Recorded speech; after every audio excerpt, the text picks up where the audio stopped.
Thank you for joining me for another edition of Will Wednesdays. This is Greg Davis with Tri-City Lawyers. This week's topic is earnest money versus due diligence. First, a brief disclaimer. The information provided in this presentation does not and is not intended to constitute legal advice. Instead, all information, content, and materials presented are for general informational purposes only. Viewers of this presentation should contact their attorney to obtain advice with respect to any particular legal matter. No reader, user, or browser of this presentation should act or refrain from acting on the basis of the information in this presentation without first seeking legal advice from counsel in the relevant jurisdiction. These are all checks that are going to be written by the buyer, right? You're going to see these numbers appear on the offer to purchase contract that the buyer is going to sign along with the seller. Earnest money, and we're going to go through these things this way. First of all, what is it? How much is it? Secondly, we're going to talk about, well, who gets it? And then third, is the money refundable back to the buyer?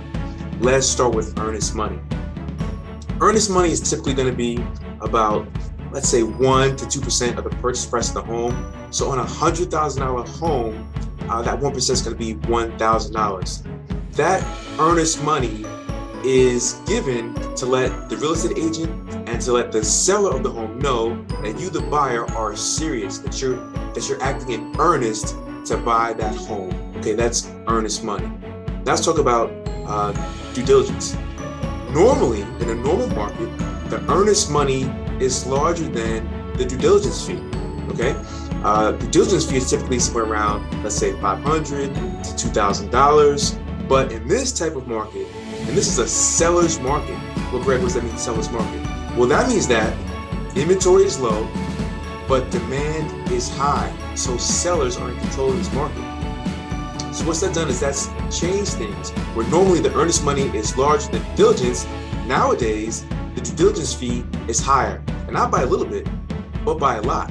So we're seeing due diligence fees from anywhere from $10,000, $20,000, even as high as $50,000 in due diligence. Now, what is that money for? Well, that money is basically given to the seller for the trouble of taking the home that they're selling off the market and giving you, the buyer, the opportunity to perform your home inspections. Make sure everything inside the home is working properly. Okay, so that's earnest money versus due diligence. Now let's talk about who gets it.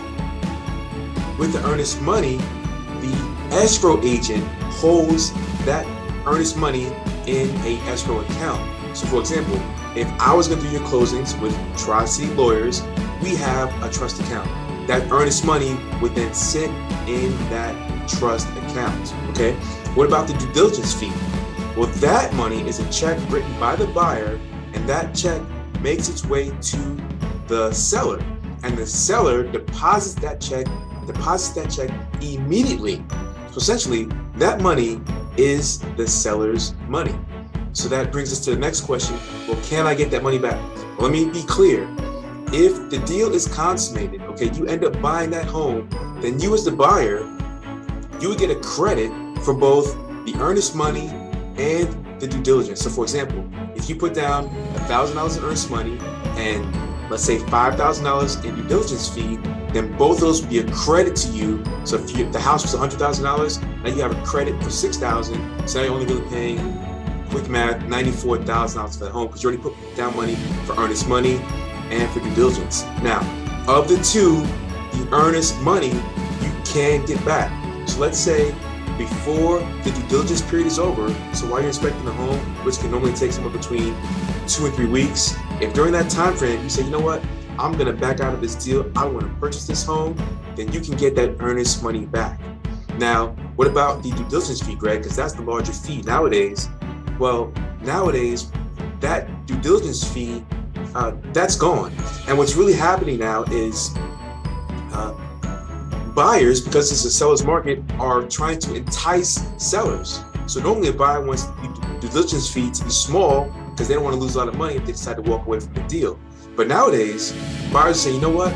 I want to make my deal look more attractive than that person down the street. So I'm going to offer a really high due diligence fee to get the seller's attention. Okay. Now, I'm not telling you to offer a high due diligence fee.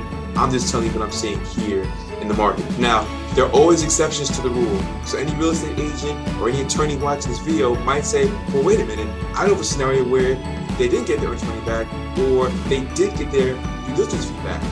There are always going to be exceptions to the rule, but in general, the earnest money can be refunded back to the buyer, but in general, the due diligence fee is typically gone, and that goes to the seller.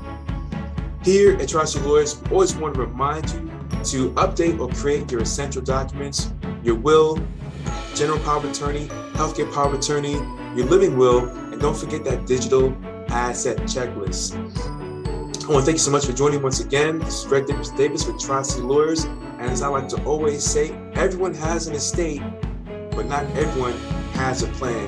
I'll see you right back here next week.